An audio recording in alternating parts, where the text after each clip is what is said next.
नमस्कार दोस्तों, बड़े सपनों की बड़ी उड़ान गोस्वामी IAS एकेडमी के चैनल पे आपका स्वागत है। आज जो हम लोग बात कर रहे हैं वो खास चीज़ पे बात कर रहे हैं, वो है हमारा अपवाह तंत्र।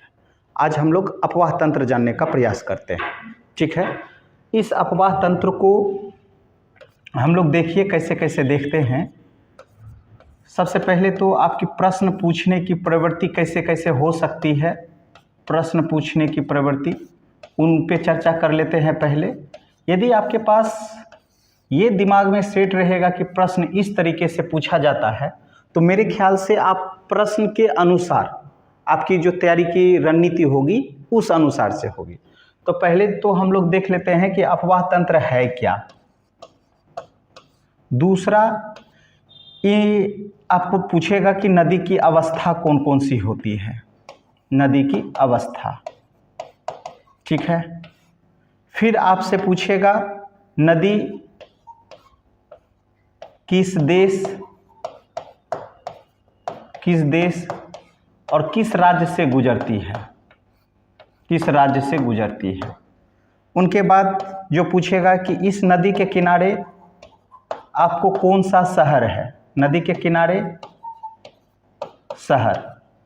उनके बाद आपसे पूछेगा इस नदी की सहायक नदी, इस नदी की सहायक नदी। इतने हैं जो आपको प्रश्न बनने की प्रवृत्ति होती है। और विगत आप 10 वर्षों का अध्ययन करते हैं UPSC या BPSC या कोई भी स्टेट PCS, तो आपको इस तरीके की प्रवृत्ति, आपको क्वेश्चन आपको दिखाई देगा। ठीक है, ये इस प्रवृत्ति को अपने दिमाग में जोहदादत कर ले, सेट कर ले कि प्रश्न इसी तरीके से पूछा जाता है। और साथ ही साथ यदि ये नदियों के किनारे शहर को भी ध्यान में रखेंगे और जो इनकी सहायक नदी है वो भी आप ज़्यादा ध्यान रखेंगे। उसके बाद इस सहायक नदी के साथ ही जो है आपको नदियों का क्रम पूछा जाता है, नदियों का क्रम पूछा जाता है। तो ये आपका प्रवृत्ति हुआ जो प्रश्न पूछा जाएगा। अब हम लोग इन बातों को छोड़ते हुए हम लोग मेन बात क्या कर रहे हैं आज आपका ये है कि एक चीज़ आप लोग दिमाग में सेट कर लीजिए। जो हम लोग नदी पढ़ेंगे उस नदी को A to Z इस एंगल से पढ़ेंगे कि आपको कोई भी एंगल से यदि प्रश्न आ जाए तो मतलब कोशिश ये रहेगा कि आप उस प्रश्न को गलत नहीं करेंगे। अब देखिए कैसे कैसे। सबसे पहले तो दिमाग में ये सेट कीजिए, अपवाह तंत्र कहते किसको हैं। यदि हम बोलेंगे अपवाह तंत्र, तो अपवाह तंत्र किसको कहेंगे। यदि एक लाइन में हम लोग ये बोलें अपवाह तंत्र किसे कहें, तो इसका मतलब क्या होता है, नदी, झील, झरना, ये सबका अपनी एक निश्चित क्षेत्र होती है और निश्चित क्षेत्र होती है जिसे हम लोग क्या कहते हैं, अपवाह तंत्र कहते हैं। अर्थात नदियों का हो, चाहे झील का हो, चाहे झरना का हो, तो ये सभी हम लोग क्या देखेंगे, अपवाह तंत्र में। तो आज इस अपवाह तंत्र में हम लोग जो देखेंगे, सबसे पहले किनको देखेंगे, तो नदी को देखेंगे। सबसे पहले किनको देखेंगे, तो नदी को देखेंगे। इस नदी में इनका ओरिजिन स्थल से लेकर के लास्ट जहां मिलती है उन सब के बीच में क्या क्या घटनाएं घटती है और क्या क्या स्थलाकृतियां बनती है, इन सभी का अध्ययन हम लोग इसमें करेंगे। तो ये सब को हम लोग छोड़ करके अब आते हैं हम लोग सीधे मुख्य मुद्दे पर, कि मुख्य मुद्दे पे कि नदी जो होता है वो बाह्य बल से बनने वाली प्रक्रिया है। दिमाग में सेट हो गया पहला क्या चीज़ है कि ये बाह्य बल से बनने वाली स्थलाकृतियां हैं। और इनमें जो अब आप जाएंगे तो नदी की जो होती है जब भी होगा तो अपर्दन होगा और निक्षेपण होगा। क्या होगा, अपर्दन होगा और निक्षेपण होगा। इसी अपर्दन निक्षेपण से जो घटनाएं घटेगी, डिजाइन जो बनेगा, वही एक प्रश्न बनते जाएगा। तो इन सभी को फिर आगे बढ़ते हैं और इनमें देख लेते हैं पहले हम लोग नदी। नदी आप लोग दिमाग में सेट कर लिए कि नदी की जो होती है वो, ये नदी को हम लोग क्या बोलेंगे कि यहाँ देखिए, एक नदी इस तरीके से हम लोग एक डिजाइन बनाते हैं, सपोज करते हैं, ठीक है ना। तो नदी जो होता है वो बाह्य बल से बनने वाली प्रक्रिया है, और ये नदी जो निकलेगी तो कहाँ से निकलेगी, या तो हिम के क्षेत्र से नदी निकलेगा। कौन सा? हिम के क्षेत्र में। मतलब ऐसी नदियाँ जो सदा नीरा होती है, सदा नीरा जहाँ वर्ष भर आपको पानी का सोर्स मिलेगा, ये सभी हिम से ओरिजिन होता है। इनको देखने से पहले ये देख लेते हैं, नदी जो होता है वो दो तरीके के से होते हैं। एक जो ढाल का अनुसरण कर रहा है, एक किसको कर रहा है? ढाल का अनुसरण कर रहा है। और दूसरा क्या होता है? जो ढाल के विपरीत दिशा में जाकर के प्रवाहित होती है। मतलब उनका ढाल नीचे है और विपरीत में जाकर के वो कहीं जाकर के मिलती है। तो ये दो तरह के का हो गया। अब हम लोग जो फिर देख रहे हैं वो देख रहे हैं नदी की अवस्थाएं। वो क्या देख रहे हैं? नदी की अवस्थाएं। अब आप लोग यहाँ ध्यान में देखिए, मेरे पास जो ये फोटो लगा हुआ है, नंबर 1 फोटो आपका, 1 नंबर हमने ये दिखाने का प्रयास किया, दूसरा नंबर ये, और तीसरा नंबर ये आपका प्रक्रिया हो गया। ये जब हम नदी की अवस्थाएं देखेंगे तो इनको देखिए, हर व्यक्ति का अपना एक एज होता है, और हर व्यक्ति का जब एज होता है तो उसी तरीके से नदियों का भी अपना एक एज होता है। और इस नदी को हम लोग इस तरीके से मान लीजिए हम लोग करते हैं, ठीक है। ये हमारा नदी हो गया। इसको हम लोग 3 स्टेप में डिवाइडिंग करते हैं, पहला, दूसरा और तीसरा, ठीक है। ये आपका नदी हो गया। तो ये नदी जो आपका पहला होगा, इसको हम लोग बोलते हैं युवा अवस्था। कौन सा अवस्था? युवा अवस्था। इनको हम लोग बोलते हैं प्रौढ़ अवस्था, प्रौढ़ अवस्था। और इनको हम लोग बोलते हैं वृद्ध अवस्था, वृद्ध अवस्था। अब ध्यान में रखिएगा, सेट कर लीजिए, आदमी का भी यही होता है। युवा में आप ही बताइए कि उमंग ज़्यादा रहता है, ठीक है ना। युवा में हर कार्य करने की क्षमता अधिक होती है। तो जब युवा पीरियड में है ये नदी, तो इनकी जो होती है वेग अधिक होती है। ये कोई भी चीज़ जो निकलेगा एक वेग के माध्यम से निकलेगा। कोई दिक्कत है यहाँ तक? नहीं। तो ये वेग आपका ज़्यादा मिलेगा, बट इसका आयतन जो होगा वो आपको क्या होगा? कम होगा। प्रौढ़ावस्था में क्या होता है कि वेग जो होती है मध्यम स्थिति में होती है। मतलब ना तो वेग ज़्यादा है ना तो कम है, मतलब मध्यम अवस्था में है, ठीक है। साथ ही साथ इनके आयतन में आपको वृद्धि होता है, आयतन में वृद्धि होता है। और तीसरी अवस्था है वृद्ध अवस्था। तीसरी अवस्था क्या है? वृद्ध अवस्था। इस वृद्ध अवस्था में देखिए आपको क्या है, यहाँ आयतन बड़ा हो जाएगा, यहाँ आयतन क्या हो जाएगा? बड़ा हो जाएगा। लेकिन वेग में क्या होगा? बिल्कुल कमी आ जाएगी। वेग में क्या हो जाएगा? कमी आ जाएगी। अब इस तरीके से आपका नदी का जब हम लोग अवस्था देखें तो देखिए, एक चीज़ और बताइए, युवा अवस्था में आप लोग यदि हैं या युवा अवस्था में नदी है तो इनकी स्थलाकृतियाँ भी तो कुछ कुछ डिजाइन सब बनाएगा ना। स्थलाकृतियाँ कुछ ना कुछ तो डिजाइन बनाएगा, क्योंकि यहाँ पे क्या है? वेग ज़्यादा है, यहाँ पे मध्यम अवस्था में है, और यहाँ पे मतलब वेग में एकदम कमी है। तो जब ये तीनों अवस्थाएं हैं तो ये तीनों अवस्था में पहला जो हम लोग देखेंगे कि युवा अवस्था में कौन कौन सी आपकी स्थलाकृतियाँ बनाई जाती है, उन चीज़ों को देखेंगे। प्रौढ़ अवस्था में कौन कौन सी स्थलाकृतियाँ बनाई जाती है उन्हें देखेंगे, और इनके साथ ही साथ वृद्ध अवस्था को भी देखेंगे। तो हमने ये दोनों चीज़ आपको इन फिगर के माध्यम से दिखाने का प्रयास किया। ये मेरा ओरिजिन प्लेस हुआ जहाँ से इनका उद्गम होता है। तो देख लीजिए, यहाँ पे वेग आपको कम मिलेगा, यहाँ आपको वेग में मध्यम अवस्था रहेगा, और यहाँ आपका स्लो अवस्था में रहेगा। तो ये आप 1 नंबर में हम लोग क्या ले सकते हैं? नदी का युवा अवस्था। दूसरे में हम लोग क्या ले सकते हैं? प्रौढ़ अवस्था। और तीसरे को हम लोग क्या ले सकते हैं? वृद्ध अवस्था। तो ये आपका मध्यम हुआ। अब एक एक करके हम लोग देखते चलते हैं कि युवा अवस्था में इनकी स्थलाकृतियाँ क्या होती है, और इन अवस्था को देखने के बाद हम लोग यह देखेंगे कि ये जा कर के कहाँ मिलती है, कैसे मिलती है, ये सभी घटनाएं घटेगी।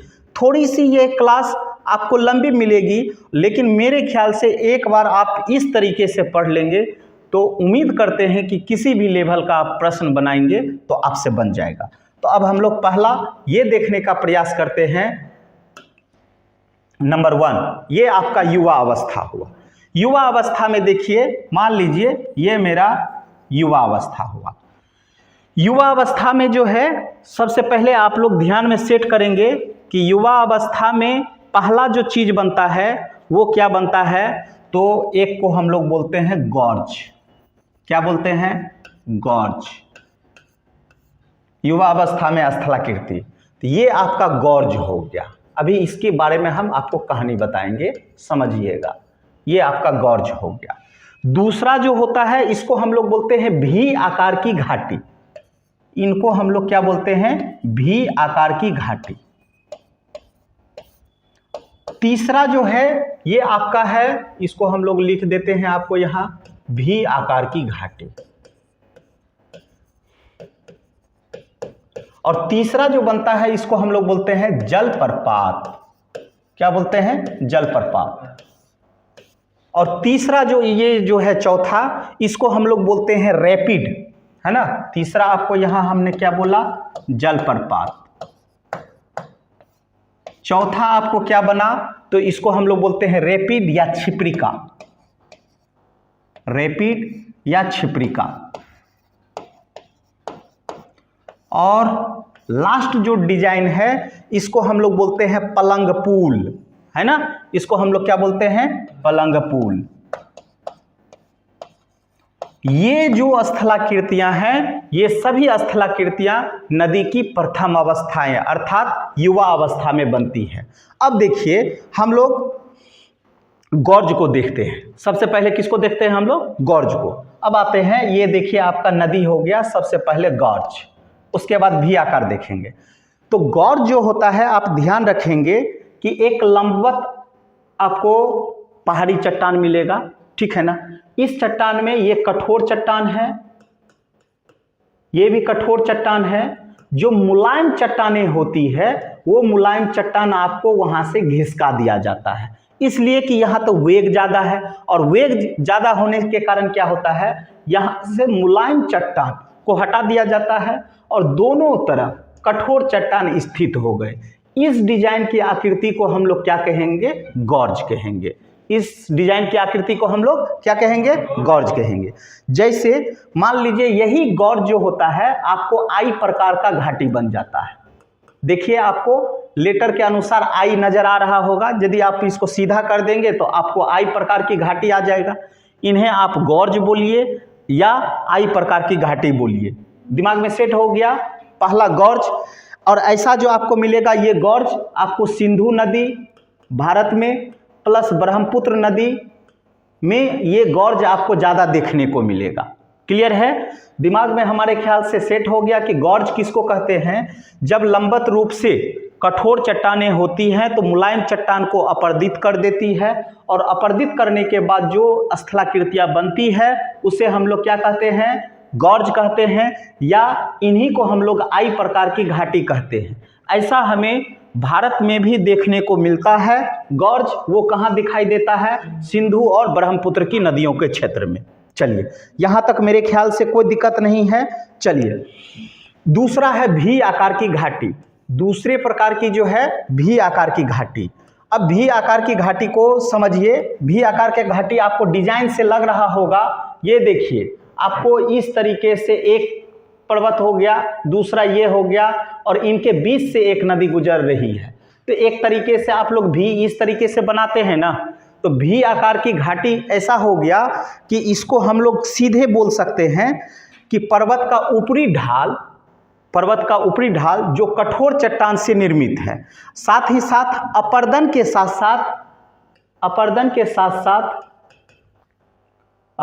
साथ साथ इनकी क्षैतिज प्रक्रिया भी देखी जाती है। क्षैतिज, ये क्षैतिज हॉरिजॉन्टल रूप से आपको दिखाई देता है। बात समझ में आया?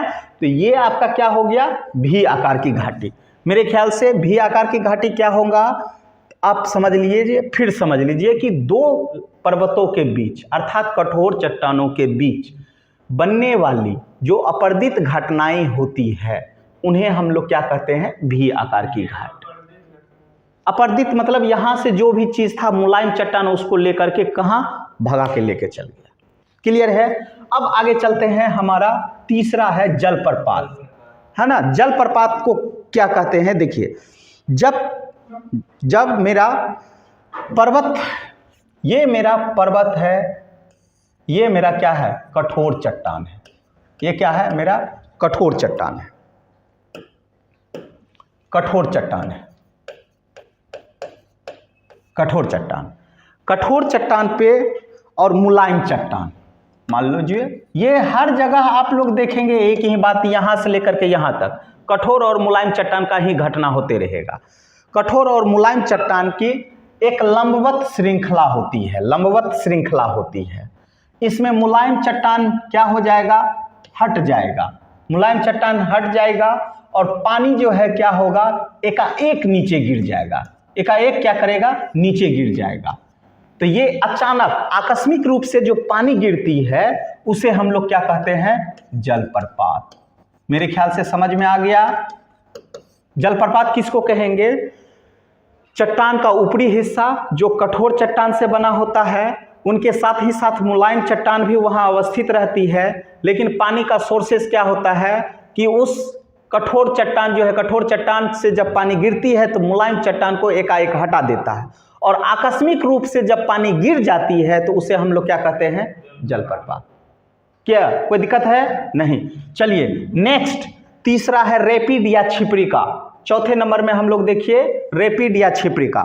ये पर्वत की ढाल पर, ये पर्वत की ढाल पर, ये पर्वत की ढाल पर है बाबू, पर्वत की ढाल पर जब कठोर चट्टान और मुलायम चट्टान लंबवत रूप से रहती है, लंबवत रूप से रहती है और उसकी एक लंबी श्रृंखला हो, एक लंबी श्रृंखला हो, तो उसे हम लोग क्या कहेंगे, रैपिड या छिपरिका।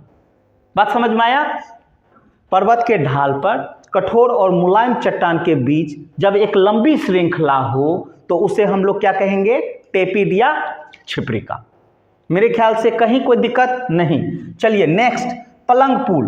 पलंग पुल इस तरीके से देखिए, आप लोग जो पलंग पुल बनाते हैं इस तरीके से आपका पलंग पुल हो गया। यहाँ जो पहाड़ी हिस्सा है तो ये देख लीजिए, आपको वाटरफॉल हुआ, वाटरफॉल के बाद आपका क्या बना, रैपिड या छिपरिका, और लास्ट वाला ये वाला हिस्सा देखिए आपको पलंग के जैसा बन गया है, मतलब आराम कुर्सी के तरह।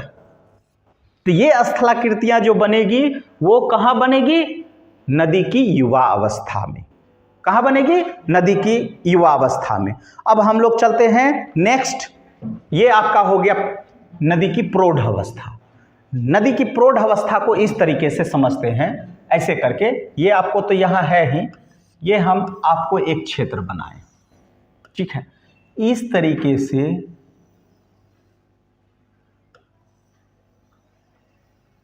ये मान लीजिए आपका प्रौढ़ अवस्था वाला होगा। तो प्रौढ़ अवस्था में खास बात क्या आपको दिखाई दिया था, उधर हम क्या बताए थे, इनका वेग क्या होगा, मध्यम स्थिति में होगा, आयतन युवा अवस्था से थोड़ा बड़ा होगा, ये आपको क्या हो गया, पानी हो गया,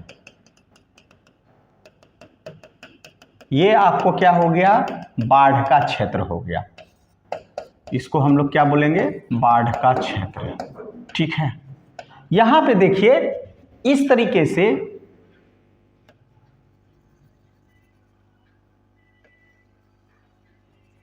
जब बाढ़ का पानी आ जाए तो ये आपका एक झील बना, ये आपको क्या बना, एक झील बना, जिसे हम लोग क्या कहते हैं, गोखुर झील, जिसे हम लोग गोखुर झील कहते हैं। गाय का जो गोखुर होता है उसी डिजाइन में होता है, और ये आपको यहाँ पे एक इस तरीके से बन जाएगा। ये जो बाढ़ का मैदानी हिस्सा है, मिट्टियाँ आकर के जमा हो जाती है, मिट्टियाँ आकर के जमा हो जाती है, जिसे हम लोग क्या कहते हैं, प्राकृतिक बांध, जिसे हम लोग क्या कहते हैं, प्राकृतिक बांध। कोई दिक्कत है यहाँ तक। तो नदी के दूसरा अवस्था, प्रौढ़ अवस्था में हम लोग क्या देखते हैं, यहाँ नदी का विसर्पण अधिक होता है, यहाँ नदी का विसर्पण अधिक होता है, मतलब टेढ़ा मेढ़ा ज़्यादा रहेगा, ठीक है। यहाँ पे जो आपको मिलेगा, एक तो प्राकृतिक बांध मिलेगा। प्राकृतिक बांध कहाँ बनता है? तो जब बाढ़ का क्षेत्र होता है तो वो मिट्टियाँ एक जगह जमा कर देती है और वो बांध टाइप में बना देता है। इसे हम लोग क्या कहते हैं? प्राकृतिक बांध। और फिर एक ऐसा भी होता है कि यहाँ आपको गोखुर झील मिलेगा कि एक तरीके से ये मिट्टी का आपको क्या हो गया? रेंज हो गया और ये आकर के मुख्य नदी में मिल जाती है। तो ये नदी हो गई, ये भी नदी हो गई। बीच वाला क्षेत्र में जो पानी रह गया उसे हम लोग क्या कहते हैं? गोखुर झील। दिमाग में सेट हो गया। अब हम लोग आगे बढ़ते हैं।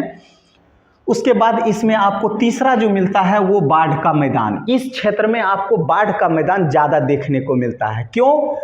नदी की युवा अवस्था में आपको, जब नदी की पहली युवा अवस्था में हम लोग जब देखें तो वहाँ उनकी सहायक नदियाँ जो होती हैं वो पर्वतों पर ही देखने को मिलती है।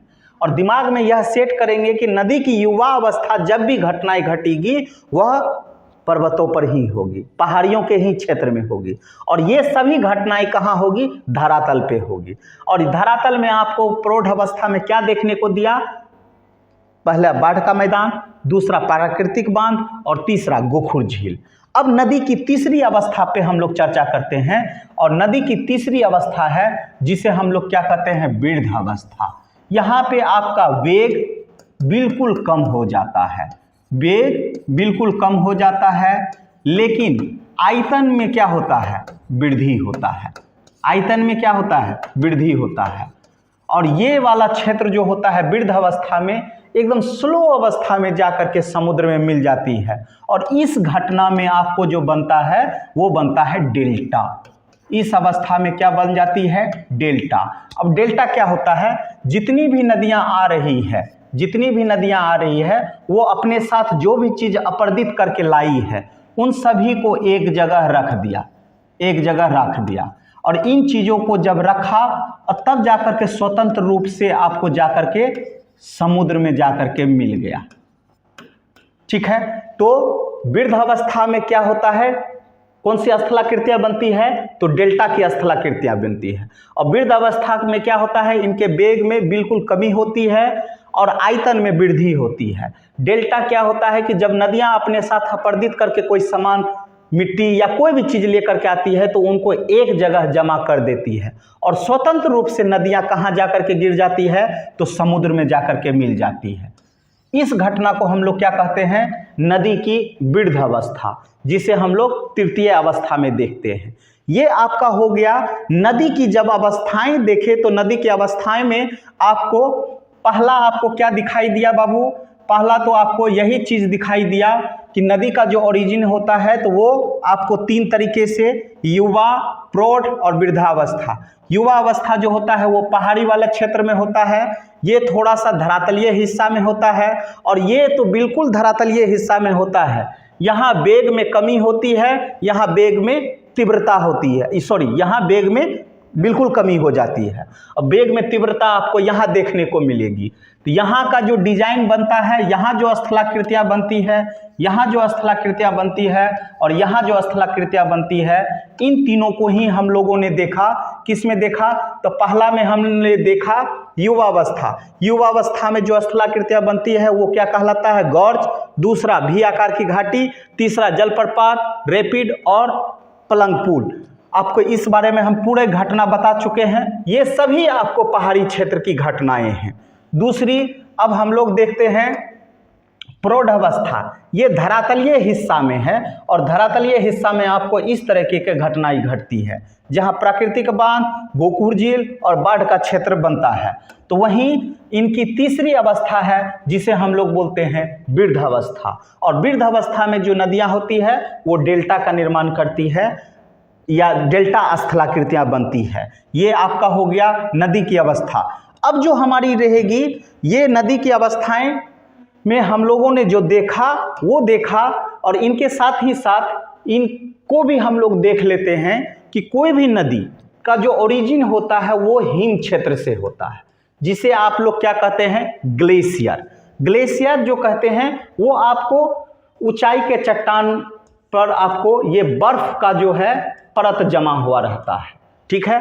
यही बर्फ का चट्टान जो जमा हुआ है इसे हम लोग कुछ कुछ चीज़ों के नाम से जानते हैं। जैसे हम लोग एक पहला क्या देख लेते हैं कि इसमें आपको जो मिलता है एरिट, इसको हम लोग स्नो कहते हैं। इसकी घटना हम लोग देखेंगे जब इसकी चट्टानें टाइप में बर्फ की जो परतें होती है, इसे हम लोग स्नो कहते हैं, स्नो। ठीक है, इसमें एरिट बनेगा। दूसरा आपको एरिट के साथ साथ सर्क झील बनेगा, सर्क झील बनेगा। फिर आपका निलंबन घाटी बनेगा, निलंबन घाटी बनेगा। उसके साथ ही साथ यहाँ पे आपको यू आकार की घाटी बनेगा। ये सभी आपको हम यू आकार की घाटियाँ बनेगी। इनको हम लोग एक एक करके देखेंगे।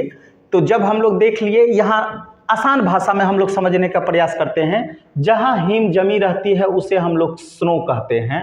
इनके साथ ही साथ एक स्थलाकृति डिजाइन इस तरीके का जो बना रहता है उसे हम लोग सर्क कहते हैं। और यही देखिए आपको क्या हो गया, ये आपको क्या हो गया, यू आकार की घाटी।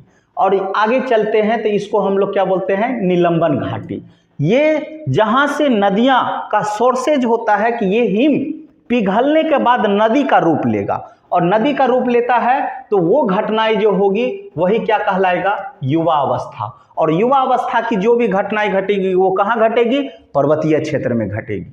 मेरे ख्याल से यहाँ तक कोई दिक्कत है? नहीं दिक्कत है।